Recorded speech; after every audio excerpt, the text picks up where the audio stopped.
I'd like to welcome everyone to our Facebook Live session this evening, which is entitled Everything Genetics. We're very happy that you've taken time to join us. My name is Elaine Wirrell, and I'm a professor of neurology at Mayo Clinic and also co-editor-in-chief at epilepsy.com. Today, I would like to thank Zogenix, Greenwich, and CanEpilepsyBeGenetic.com by BioMarin for their sponsorship of tonight's event. I'm delighted to be joined by three experts in epilepsy genetics today, and I'd like to go ahead and introduce them. So Kim Nye. Kim is a founder and president of the TESS Research Foundation, whose goal is to find treatments for the genetic disease SLC13A5 deficiency, which leads to early onset drug-resistant seizures. Kim brings a lot of experience in this. She has 2 children with this condition, and she has experienced the diagnostic odyssey firsthand. Her oldest daughter began having seizures in the newborn period, but was only definitively diagnosed with the genetic condition 10 years later, after her son was born, and her son also developed early onset seizures. Kim holds a BA from Princeton University, and she's done graduate studies at Oxford. She is a member of the Rare Epilepsy Network and the Epilepsy Leadership Council, and she is a current Chan Zuckerberg Initiative Rare is One grantee. Kim lives with her family in California. And we're also delighted to have Beth Rosen-Shidely.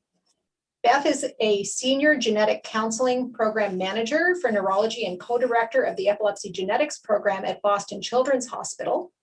She brings with her over 25 years experience in clinical genetic counseling. And in addition, she's active in research and teaching, including as professor of the practice of genetic counseling at Brandeis University. She's a founding member and co-chair of EpiGC, which is an international network of genetic counselors who specialize in epilepsy genetics and who are dedicated to the education of both providers and families. And we're also very lucky to have Dr. Ann Podori, who is professor of neurology at Harvard Medical School and director of the epilepsy genetics program at Boston Children's Hospital. And she actually works very closely with Beth. In addition to Dr. Podori's epilepsy genetics consultation clinic, she is also actively involved in research to help understand the genetic causes of human epilepsy. She has been involved in large multi-center studies, which have advanced our understanding in rare genetic epilepsies. And her own research programs, NIH and foundation-supported research, include human genetics combined with animal and cellular models of epilepsy genes. In addition, I'd like to thank both Beth and Dr. Ann Podori, who are genetics co-editors for epilepsy.com. So Kim, Beth, and Ann, thank you very much for joining us here today. As we go through the session, we encourage our audience to send in their questions through the chat.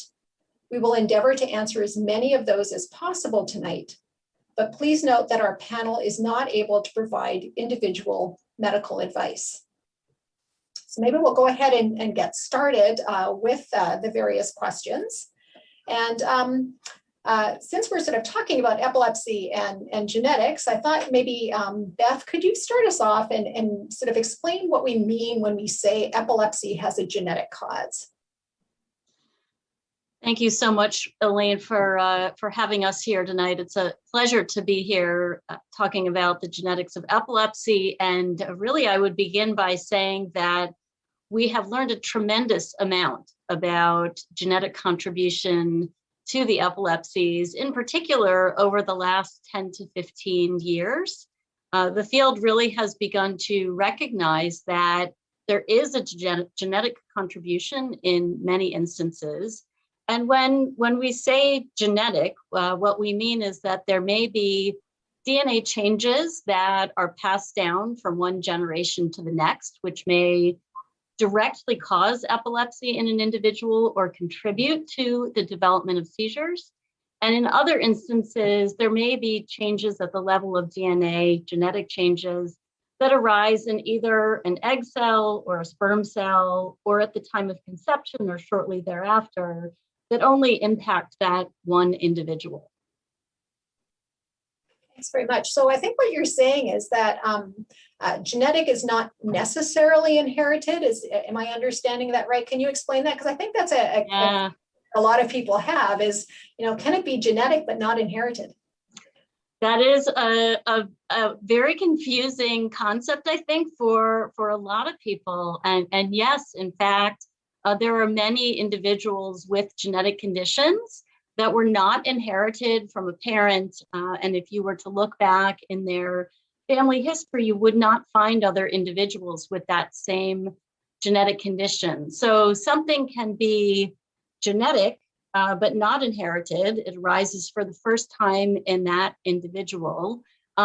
Things that are inherited tend to be genetic, but as we all know, we can inherit other kinds of things like pieces of furniture or posters that hang on our walls. So, a lot of these terms that are used can be confusing, but for sure, with any type of genetic condition, not just epilepsy, we do see, it's often the case that we see what's called de novo occurrence or new occurrence of a genetic condition in an individual with no previous family history.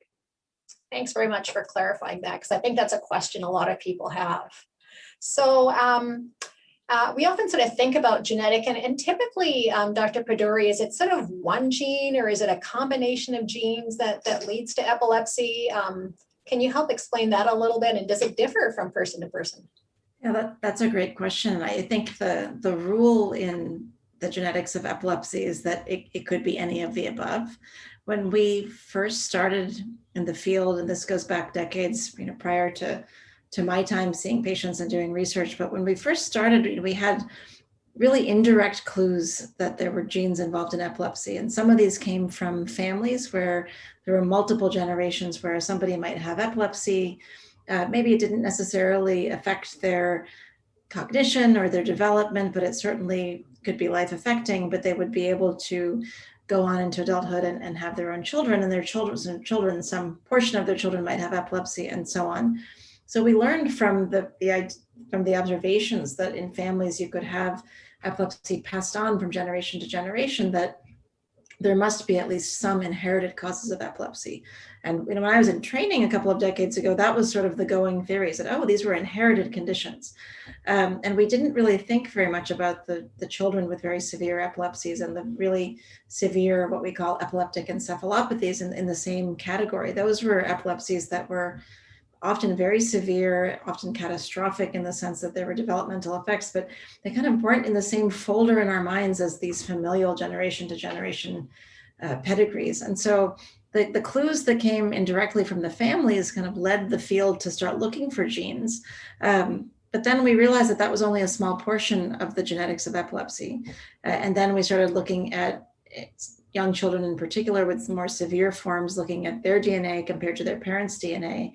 And suddenly, all of a sudden, we found that these non-inherited forms of epilepsy, or de novo epilepsies, as Beth was talking about. So is it one gene or many genes? It's many genes. And for some individuals, it could be one main gene that's the driver. So I think, many of us have heard about Dravet Syndrome and SCN1A related epilepsy. That's one of the first epilepsy related genes that we all learn about. It's one of the first ones that we knew about.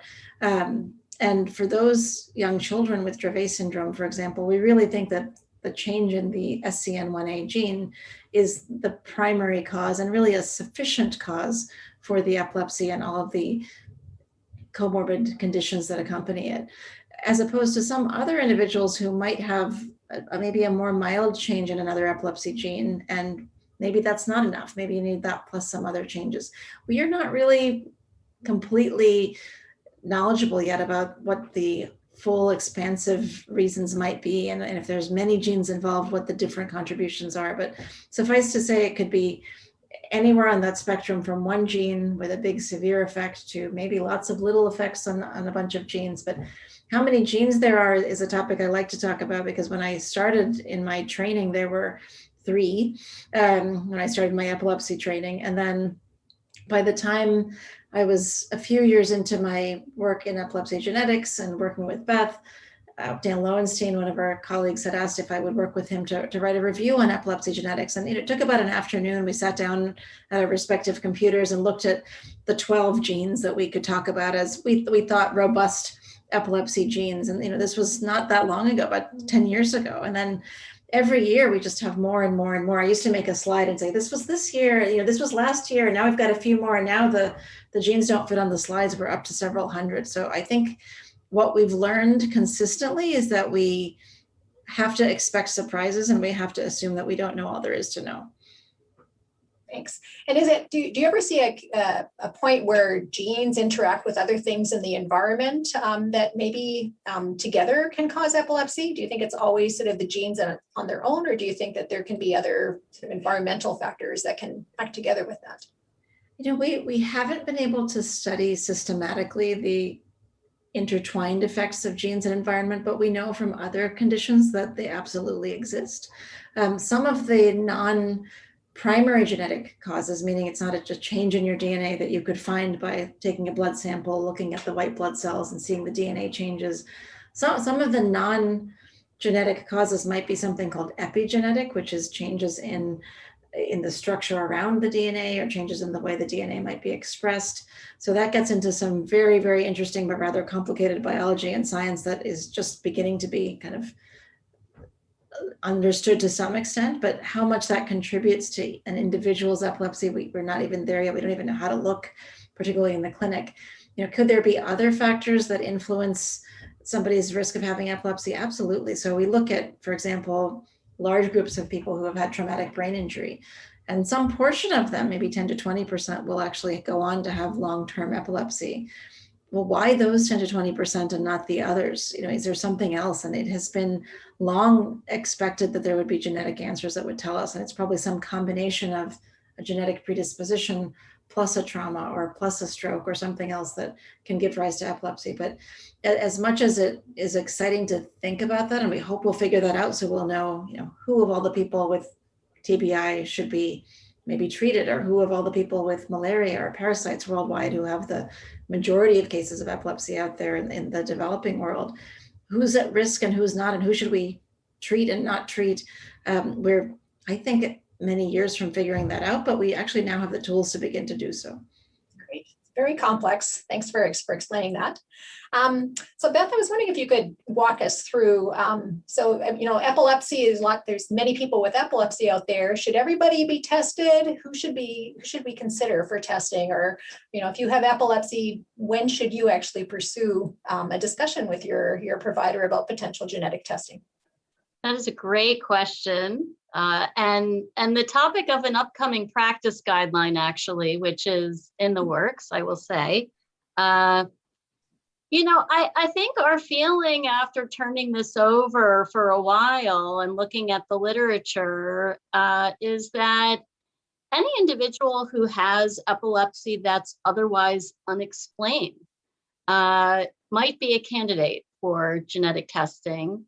In particular, if there's a sense on the part of their care team that a genetic diagnosis might be beneficial in terms of directing treatment or management of that individual, or if that individual has questions about the likelihood of passing on their epilepsy to subsequent generations, and they're interested in knowing, is this something genetic? How likely would it be that I might have a child, right? Or a couple that has a child with an epilepsy that possibly could be genetic. So in part, it kind of depends on, is there some other compelling explanation that makes you think that it isn't likely to be genetic?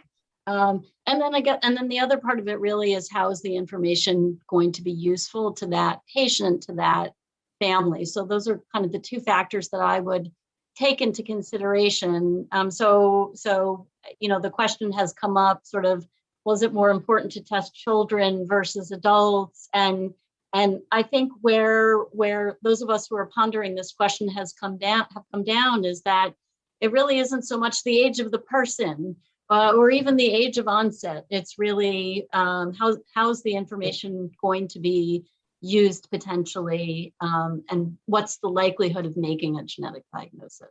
Thank you. So is this something that most either pediatricians or neurologists are comfortable talking about? Do families generally talk to them first, or family doctors, or who should they direct those questions to?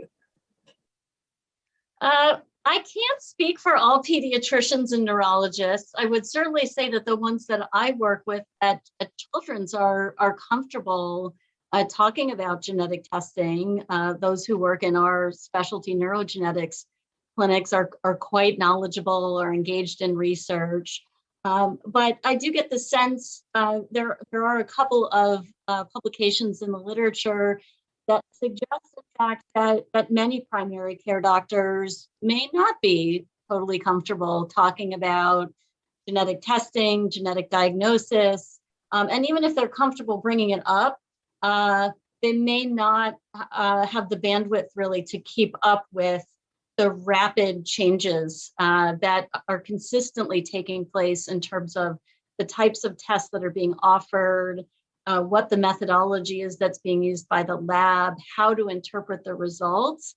So I probably have a little bit of a bias as somebody who comes from a genetics background, but I would say ideally every individual who wants to have genetic testing would have a genetic counselor in their back pocket, sort of guiding them through the process.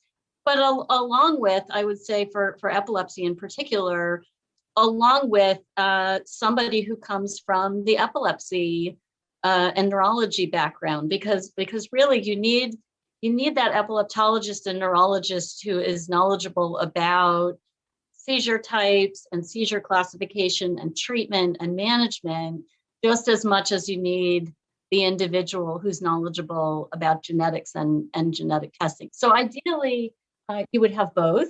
But I know that is not always the case and not always available for every family. Great, thank you. So I'm wondering, Kim, as a parent of a child with a genetic epilepsy, do you have any hints for how people might have that discussion with their providers? I'm pretty sure have talked to other families who also have diagnoses of epilepsies that are genetic. Any thoughts that you have on that you could share?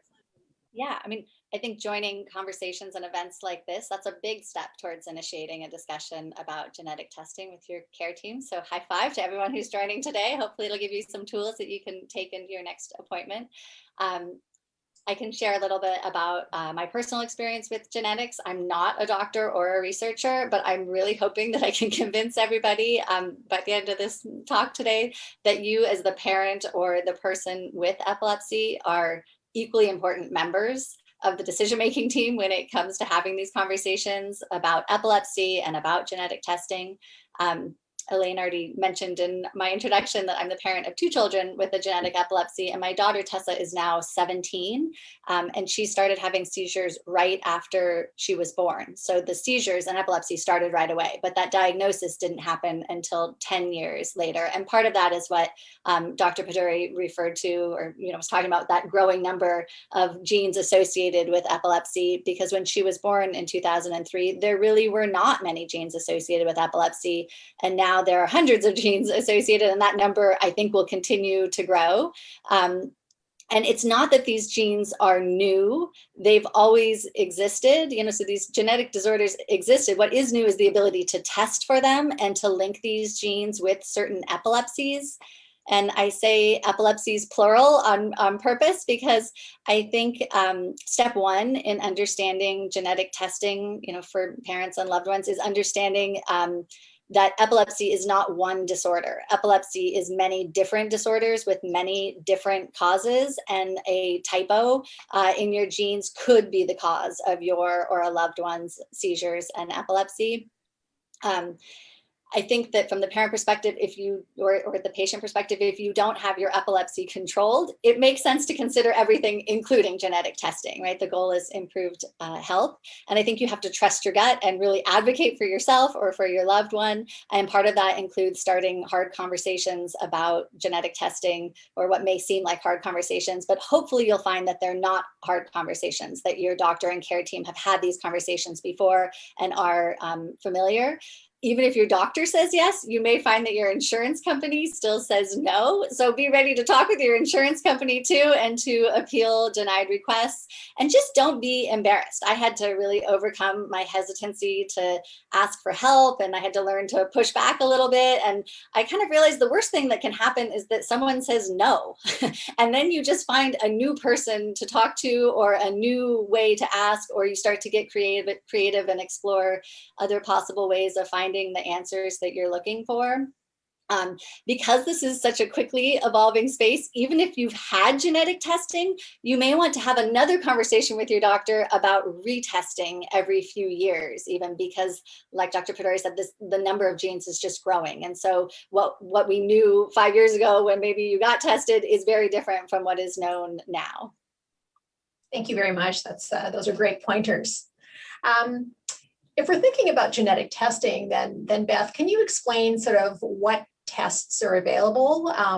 What does genetic testing involve for families and their loved ones? Absolutely. So there are, I will just say, over 50,000 different genetic tests on the market, not just for epilepsy, but just across all conditions. And that list is ever growing. For epilepsy specifically, the tests that we have available to us have also changed over time. Just as the number of genes has grown, the number of test offerings has changed and evolved over time. So the most commonly ordered tests right now for individuals who have especially early onset epilepsy that is refractory to medication are multi-gene panel tests, which involve sequencing the DNA of multiple genes simultaneously.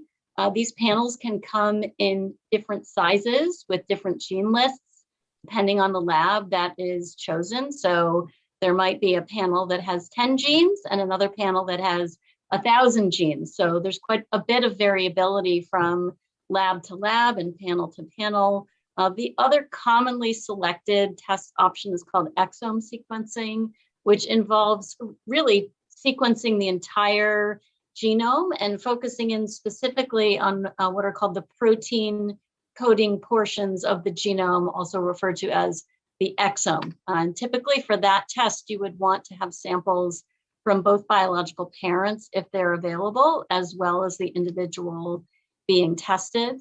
And in some instances, we might decide to start with something called a chromosome microarray, which looks at the level of chromosomes, which are larger structures that you would find in the center or the nucleus of a white blood cell, for example. The chromosomes you can think of as kind of being like suitcases for the genes. So there's about 20,000 genes in the human genome, a few thousand on each chromosome. So for some individuals, looking at the chromosomes might lead to a diagnosis. And for other individuals, looking specifically at a gene or genes might lead to a diagnosis. So depending on the individual, their history, their family history, any other accompanying medical features, the healthcare provider might decide to go in one direction or another initially in terms of testing. But Kim is absolutely right that you can't necessarily just do one genetic test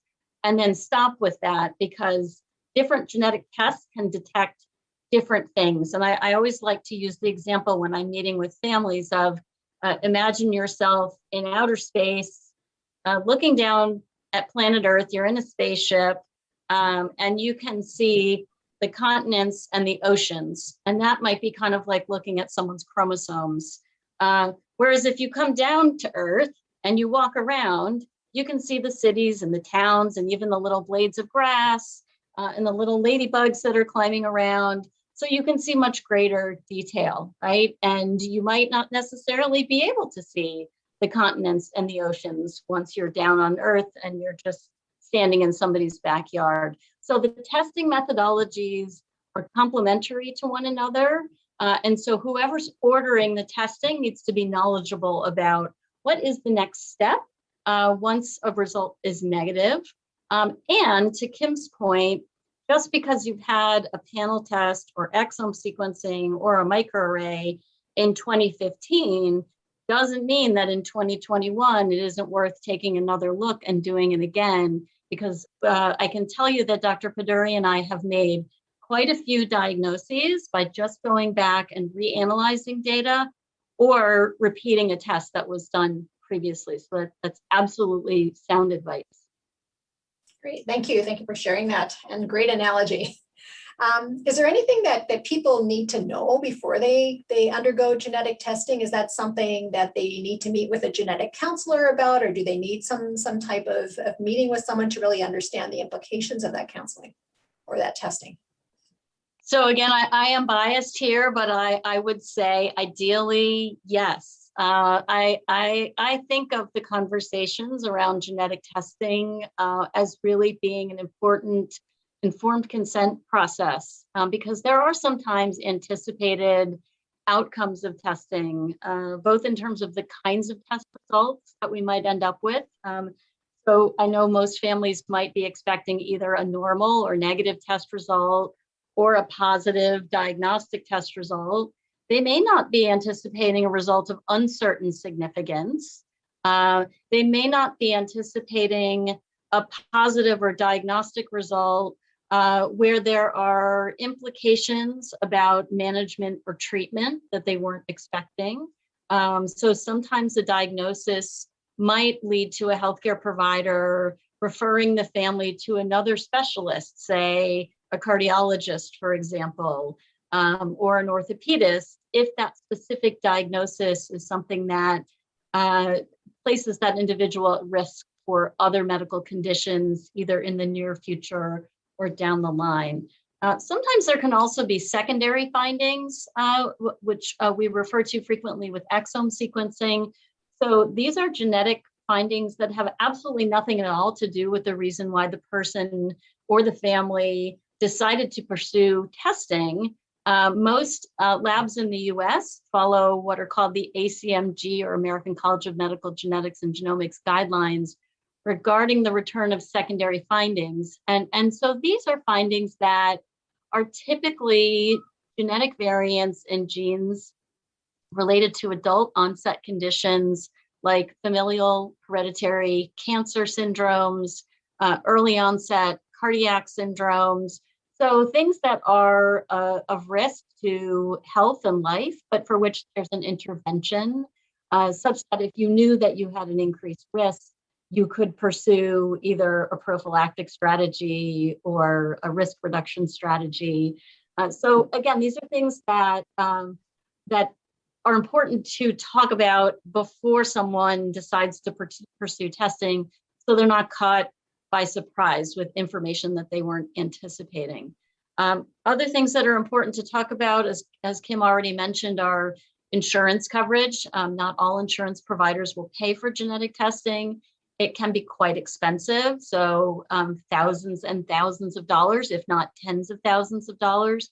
So having that conversation and being kind of guided through, what do we do? What's the next option if this isn't covered by insurance? Or are there places where there might be lower cost testing or free testing options through research studies?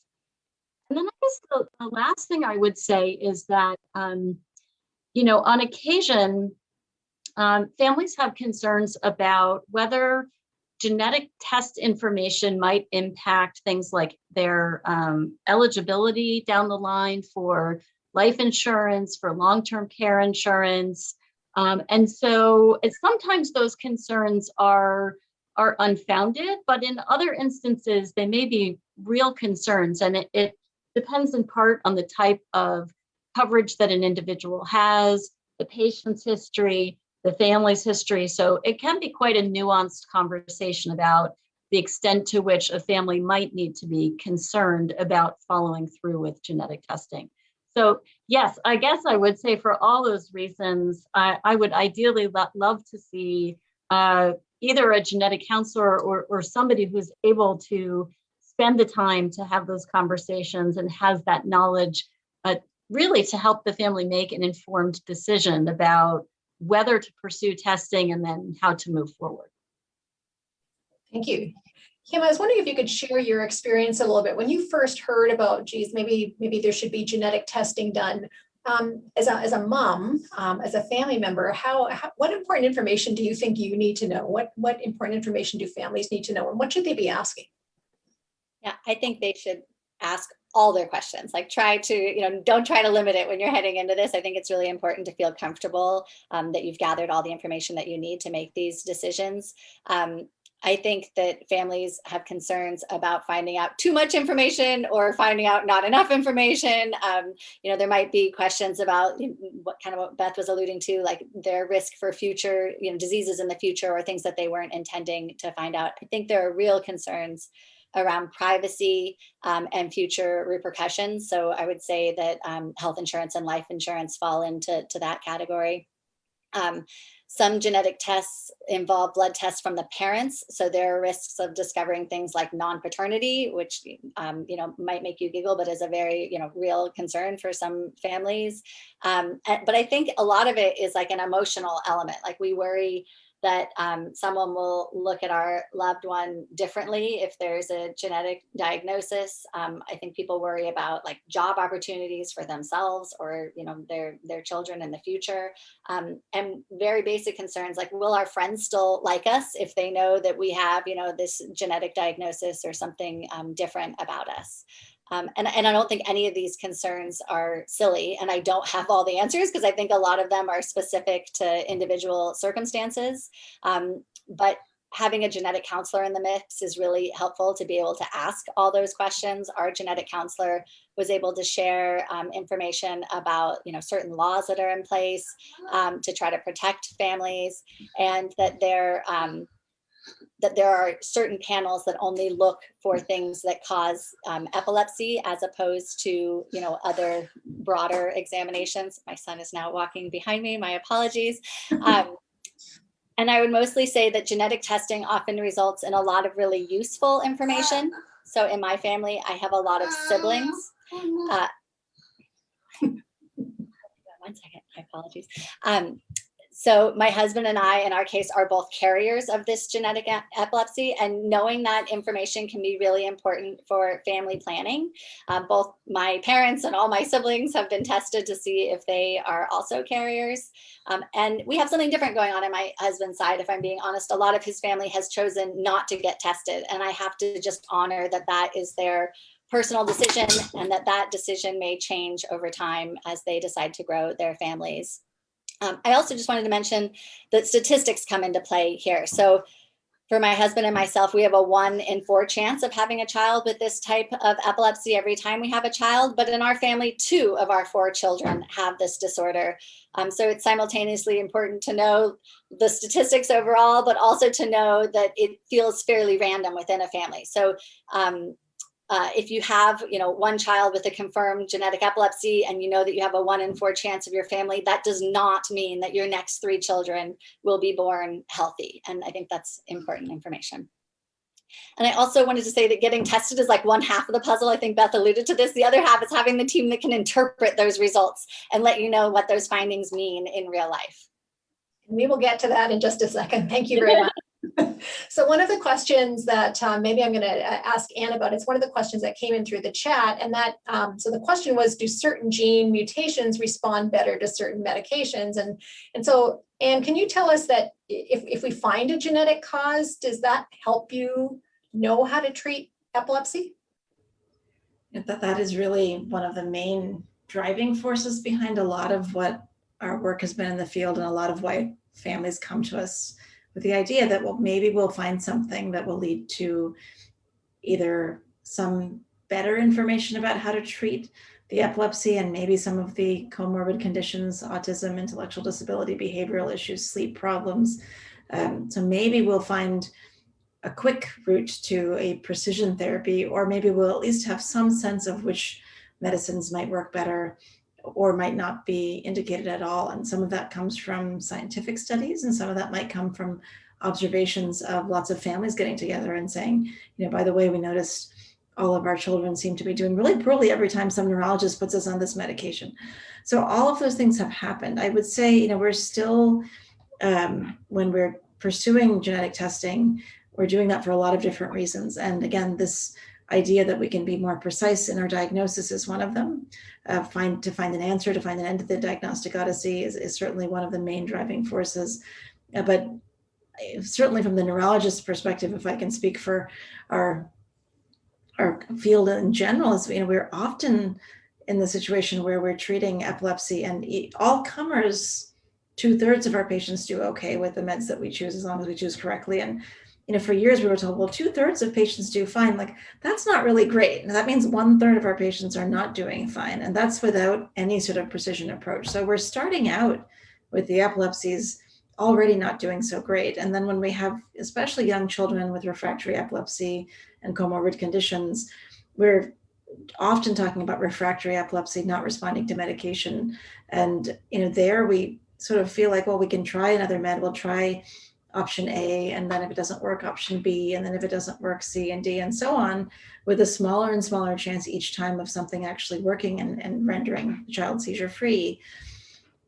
And it's a normal, natural, and I think a really important question to ask. Well, if we knew why specifically this child had epilepsy, maybe we could do better than just pick from a list of meds that might be indicated, but really we're sort of not choosing in a precise way.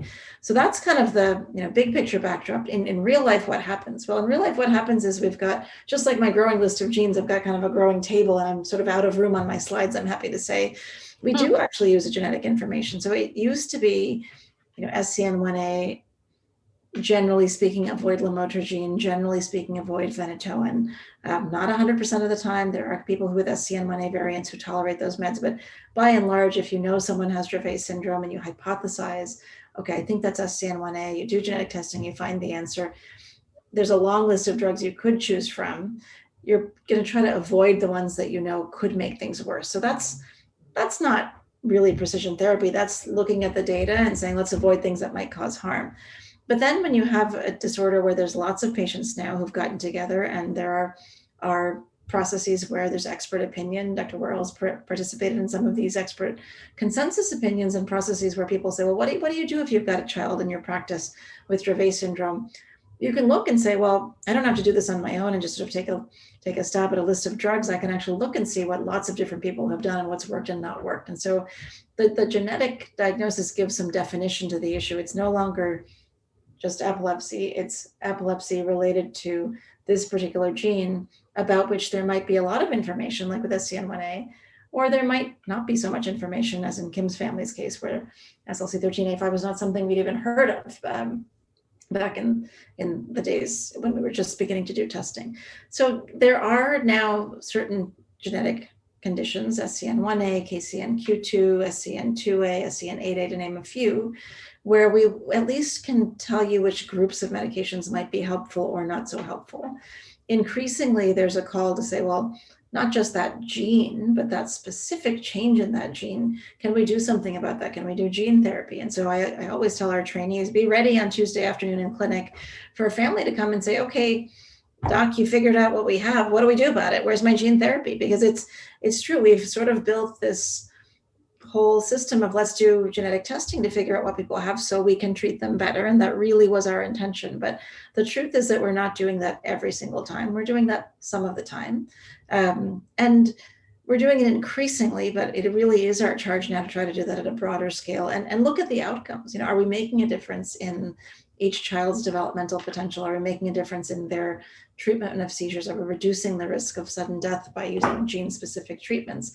Those are some of the goals. I mean, the last thing I'll mention is that very rarely, but occasionally, we will see from genetic testing a case where the gene involved is an enzyme, so something involved, let's say, in your cell's biochemistry. And because it's not working properly, there's a pathway that's not quite working, and you're not making some really important building blocks that every cell in your body needs, including your brain. Sometimes those building blocks are really complicated, and you sort of have to think with your metabolic colleagues and genetic colleagues and neurology colleagues all together, well, what could we do to sort of see if we could try to rectify that situation? But sometimes the thing that's missing is something really simple, and it's a compound that maybe you could get at the vitamin store, but certainly a pharmacist could compound for you. And it could actually orally be replaced. You take it in your mouth, it gets into your gut, goes into your bloodstream, gets up into the brain, and gets into those brain cells. And, that may only happen 1 in 1,000 times, but when that happens, you step back and say, well, this is why we're doing this, because there are going to be those 1 in 1,000 kids, or maybe it's 1 in a few hundred kids who do have a change like that, where you could really make a difference in their seizures and their long-term outlook. And of course, we all want to do that.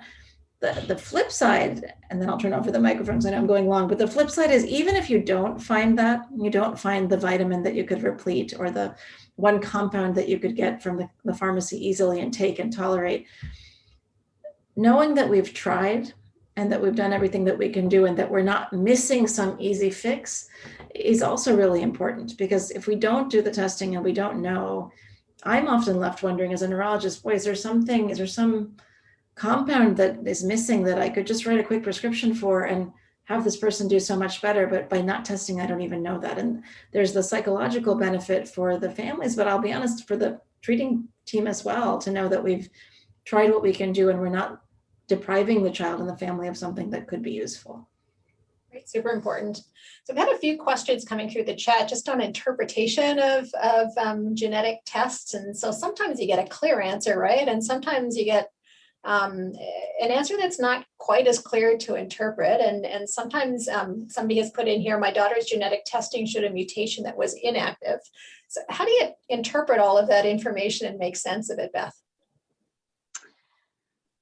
Well, that is the $1 million question.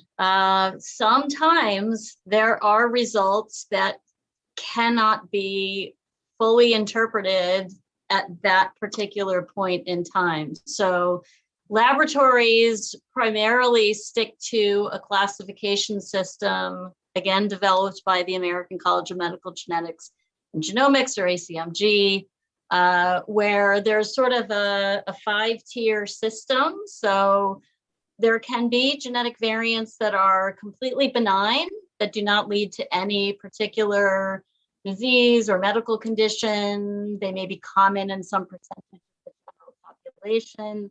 A step up above that is something called likely benign, where there's just not quite enough evidence to put that variant in the benign category. And then on the other side, you have pathogenic or disease causing, where there's plenty of evidence to demonstrate that that variant is in fact disease causing. Likely pathogenic is one step below that. And then in the middle is something called a variant of uncertain significance. So there's a change in the DNA, and there is not enough evidence, either based on population studies, other patients who've been identified, modeling of the impact of the gene change on the resulting protein. There are a whole host of factors that come into play when a lab classifies a genetic variant. And sometimes, unfortunately, no matter what we do, we may get back a test result where there is a variant of uncertain significance. And although what we call VUSs are often over time downgraded to likely benign or benign, in some instances, it works the other way. Some time goes by, maybe additional individuals are tested and their data is put into publicly available but anonymous databases, and then those variants are reclassified. In some instances, it may be helpful to test additional family members, so that might include parents or siblings or extended family members, but there are some results that may linger in that category for years before they are reclassified. And honestly, I feel that that's one of the most important elements of the pre-test conversations, along with all the other things that have been mentioned, so that a family can anticipate that that could happen. Is it the most likely outcome of testing? Probably not, but if you're talking about a panel test that has 1,000 genes, a lot of the time we might get back an uncertain result in one gene or another. It may be a gene that we can easily kind of discount because it doesn't really fit very well with the child, his or her history, the family's history. But in other instances, it's it's sort of a frustrating, lingering uncertainty about something for some period of time. Great, thank you very much. And so one person has actually said if there is something that comes back as a variant of uncertain significance, what's sort of a reasonable amount of time to wait to kind of review that or ask your geneticist to relook at that? I typically suggest with families that we work with that they check back with us every year. I think that's a reasonable amount of time to expect that something could potentially have been reclassified or new information has come to light. And it might not be that anything has changed, but I think annual check-ins are perfectly reasonable, and we encourage them because the labs that do the testing may not always have the bandwidth to keep up with notifying providers or patients and families. In general, they can't reach out to patients and families directly. They have to go through the healthcare provider who ordered the test. That may be changing some now, as many labs have patient portals and can sort of log in and communicate directly, but they have to kind of opt in to that relationship with the lab. So I think an annual basis is certainly reasonable. Thank you. So Kim, I wanted to, so I think, getting a genetic diagnosis can certainly be very impactful. And I was wondering if you could, after living with 10 years of, geez, I don't know what caused this, can you share your experience about what that was like for your family when you received an answer? Yes, I'd be happy to. So as we've talked about, we spent 10 years trying to figure out what was causing our daughter Tessa's seizures. And at the time, she was having hundreds of seizures a day. So this wasn't a minor element of her life. And she didn't walk until she was 5, and she spoke very few words. And it wasn't until our son was born and did exactly what his big sister did. I gave birth, he seemed healthy. And then within a matter of hours, he started having seizures as well.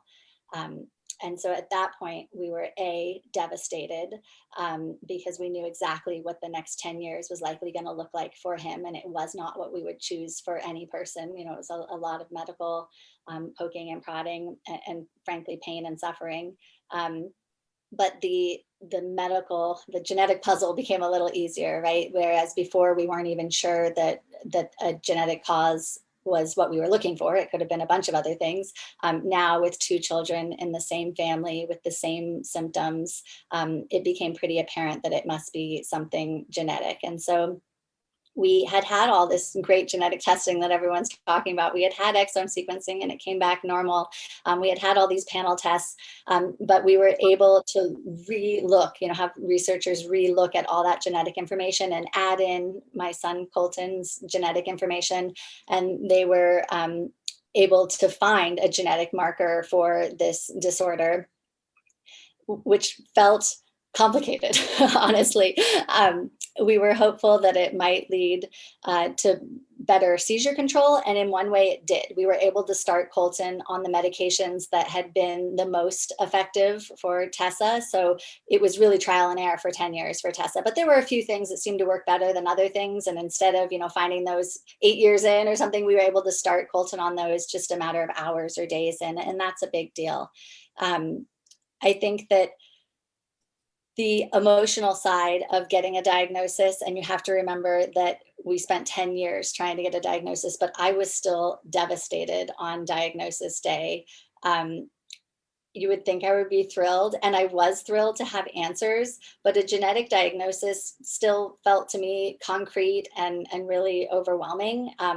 We had the added element that none of the other kids who had been diagnosed with this type of genetic epilepsy were living independently or speaking. And so I think I lost some of my hope on diagnosis day. I kind of thought, if we can just control Colton's seizures, maybe he'll be okay, whereas Tessa wasn't. Or, maybe one day they really will grow out of this, or maybe we'll find, that miracle combination and stop the seizures, and they'll be able to grow up and get married and have children and just that, basic trajectory that we all wish for our kids to have. And so a genetic diagnosis felt like it took that away from me. But I will say that I've really gained so much more from a diagnosis And I want to remind parents that disorders are a spectrum, right? So even if you have the same genetic disease, it doesn't mean that your child is going to look exactly like the child who is in the publication. And so continue to think of your child as a unique person on their own journey, and a genetic diagnosis shouldn't really change your day-to-day activities very much. You still are going to have, in our case, physical therapy, occupational therapy, school, hopefully some birthday parties and some, fun family get-togethers. Like, that piece doesn't change with genetic diagnosis. But if your epilepsy is genetic, so if you do get what Beth was describing as like a pathogenic variant, you really find what they think is a gene that's causing the epilepsy, it does potentially open up a world of precision therapies, and it will help you find your community of parents and researchers, and that can be a really powerful and rewarding connection to make. And if you choose to, you can participate in some of the research and try to be a part of the solution to develop these precision therapies. Thanks very much. Can you tell us a little bit about how it was sharing that information with family as well? Absolutely. So we did share our information with our broader community, but there's nothing that says that you have to share your genetic diagnosis with the broader world. A genetic diagnosis can be information that is just between you and your care team. I'm very cognizant that I've turned my children into like the poster children of SLC13A5 epilepsy, and they didn't necessarily sign up for that. And honestly, I didn't necessarily want that as our life, but I think that for my family, it felt like sharing that information broadly had the potential to help them, help my extended family, help the broader epilepsy community. And I think everyone needs to make the choice that's right for them in terms of the level of sharing that they want to do. And if you do share information with your extended family and community, I think it's important to remind the people who might be judgy that everyone has typos in their genetic makeup, and that many of these typos just don't cause disease, and that your loved one or yourself was just unlucky enough to have a typo that causes seizures or epilepsy, and there should be no guilt or blame or shame involved with that piece of it. Super important point. Thank you. Thank you. I'd like to call out Carol for donating 150 Facebook stars. Thank you, Carol. And then maybe we'll go to another question from our audience, and that's with regards to what if you have epilepsy? What about genetic testing for you if you're thinking about having children? Either Anne or Beth, do you want to take that on? I'm happy to start and just say that I think this is one of the questions we are absolutely getting, sometimes surprisingly from our young teens and sometimes from young adults. And because genetic testing is relatively new, it's become more available in the last decade and much more available in the last really couple of years. The young adults and the adults who might have had epilepsy when they were children didn't have options for testing the way they would now. And so it's a valid question. It's not one that we necessarily see as often because many times, not all the time, but many times the individuals who are thinking about planning families and so on may not have the most severe epilepsy like the very young children do. And so they're not necessarily in as much. And so, it's a conversation I've been having more and more with my patients who are either asking about it, or I might bring it up, even if the seizures are controlled. Is this something you're wondering about? Because we know, even without specific genetic variants and specific genes, we know from large family studies that have been done in several different countries that if an individual has epilepsy, their siblings, their children are much more likely than the average person to have epilepsy. Well, what does that mean? Well, the average person in the US, for example, we used to say 1% of people have epilepsy. That may be true in terms of prevalence, but about 1 in 26 people have epilepsy through the course of their lifetime. So if you have a sibling or a parent who has epilepsy, how much more likely are you? Well, you're a few times more likely, it turns out. It kind of depends on what type of epilepsy the person has. But with some forms of epilepsy, someone mentioned Gibbons in one of the comments, some of these generalized epilepsies, your first degree relatives, so parents, children, siblings, those relatives have, upwards of several times the risk of the average person for having epilepsy. So even up to 5 to 10 times the risk compared to the average person. So it's still not a guarantee. That might be a little confusing. You might think if something's genetic, if I have a genetic change and I got that from one of my parents, then wouldn't my sibling have a 50-50 chance of having it? Or if I got two genetic changes, one from each parent, wouldn't a quarter of us among my siblings have that risk? But it's not so direct. It's not like what we learned about in genetics in high school, where there's dominant and recessive. It can be sort of complicated. And so there's an increased risk. But that's sort of what I tell the patients, because by and large, we're still not very good at figuring out what the specific genes are in the majority of young adults who come and say, I had epilepsy as a child, or maybe I have epilepsy now, it's continued, and I want to know if I'm going to pass it on to my children. I start with that whole preamble because I'll often say, even if we do specific testing, or even if we look at all 20,000 genes in the exome and we don't find something, the answer is still going to be that there's an increased chance. What I might be able to do with genetic testing is tell you what gene specifically, what change in the gene, and whether that's a gene where everybody with the change in that gene tends to have epilepsy, or maybe only half of them or some portion. So it's a really, really good question, but it's a long answer that, I'll sort of go through that and usually say, so Beth, what did I miss? Because there's usually more to it than what I think to say to the family, but it's an evolving field. I think this is an area where I hope we'll learn a lot more. It might be something where, Elaine, you asked at the very beginning, is it one gene or more than one gene? It might be something where there's a couple of changes in a couple of genes that has some effect as well. Thanks, so Beth, what did I miss? I would just add to that, that I think the specific test offerings don't really differ that much. It's still the same sort of toolkit that we have at our disposal. It's still panel testing, microarray, exome, but if you're talking about something, as Dr. Bhaduri said, an individual who maybe outgrew their seizures, or their seizures are under good control, we may just be less likely to make a diagnosis with the tools that we have at our disposal right now. Great, thank you. So I'll call out to Carla for donating 200 Facebook stars. Thank you, Carla. So we're getting close to the end of the hour here, but I just wanted, maybe we'll go to Kim, and any final words to families of loved ones with epilepsy, or persons themselves who are considering genetic testing. Absolutely. I would say you have more control than you think as the patient. You are an equal and important member of your care team. So be empowered and use your voice.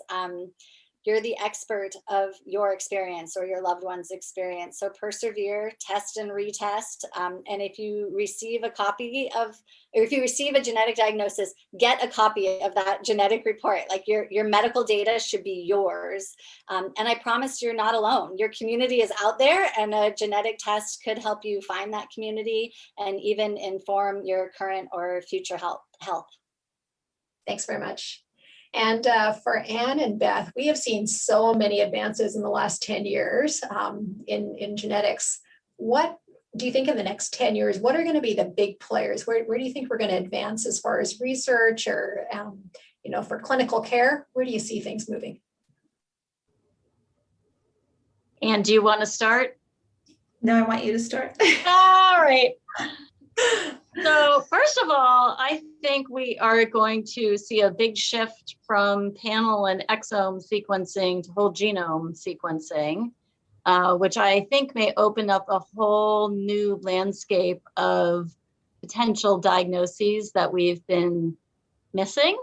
There is still the issue of insurance provider coverage, so I don't know how much that will come into play. I'm hoping that these guidelines that are coming out potentially will have an impact on that.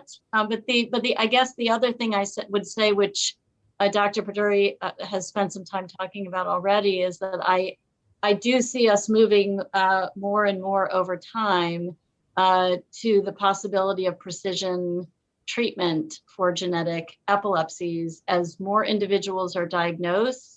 And we learn more about not just the genes, but the specific variants and treatment trials that are, beginning or underway for certain genes or certain variants.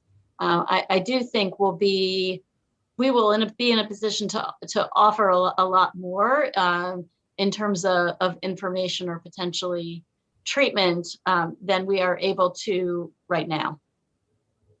Thank you. And any last comments? Yeah, I agree completely. I think we had a big cheer when we first did a large scale study across many institutions, and we were able to say we explained about 10% of kids with severe early onset epilepsies, because we went from 0 to that 10%, and that was huge. And we showed that you can have these non-inherited changes.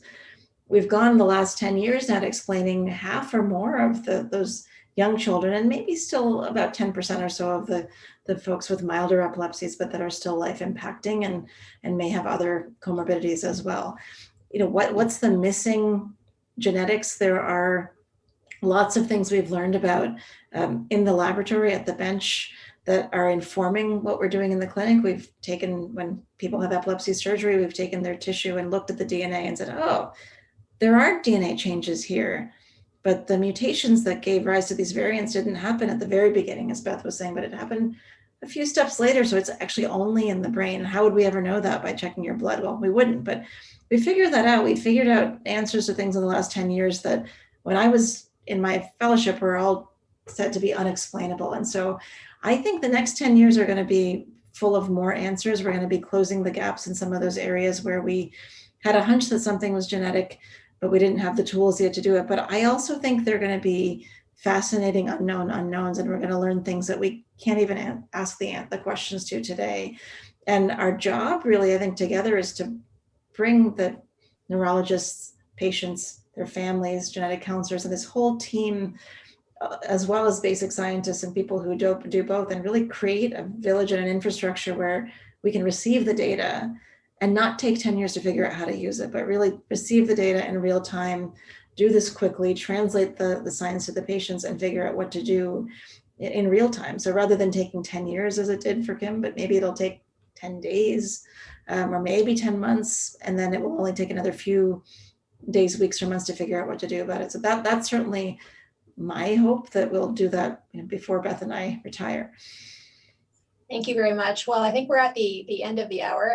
Thank you very, very much. I think one of the things that I'm really excited in is the Rare Epilepsy Network and groups like Kim's, where, these are rare conditions. And I think nobody is going to win if you kind of stay in your silo, and kind of getting together and working as a group is so, so important. So really encourage, people to get together and join the organizations, the rare organizations. So thank you again very much, and have a great evening. Thank you. Thank you so much, Elaine.